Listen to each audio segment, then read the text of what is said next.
This is a sneak peek of the ecosystem being developed for Haze. Haze is a role-playing persistent world that is being developed in Neverwinter Nights Extended Edition, intended for very hardcore role players.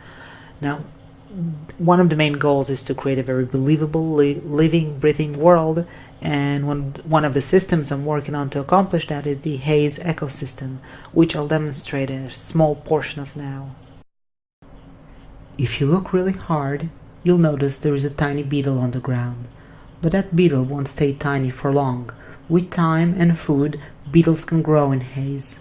For the sake of this example, the modifiers that control their growth rate would operate cartoonishly fast. What should happen in the span of several weeks and months will now occur in less than a few minutes. So let's unpause the game and see what happens.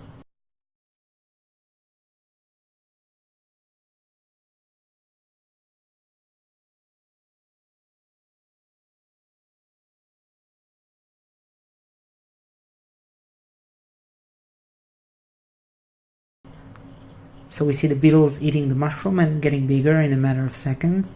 It runs to the next mushroom, eats it as well, and becomes even bigger. So we'll see this process repeating itself.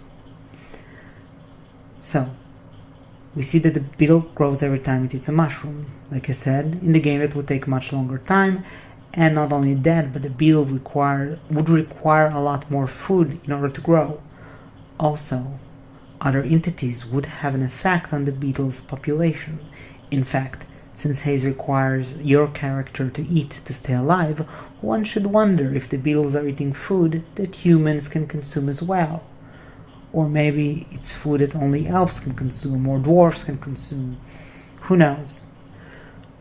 Of course, that's just a small portion of the ecosystem, which contains a lot more creatures than just beetles or insects that affect the biosphere, and certain creatures may be prey for ones and predators for others. But I wouldn't like to reveal too much at this point, since part of the fun is not knowing. As said, the whole idea of creating an ecosystem is to create a living, breathing world that's interconnected. So every little thing you do has an effect in some way or another on the great scheme of things and the wheel of events in the world. So even the smallest, unlikeliest, and insignificant of creatures can change the world.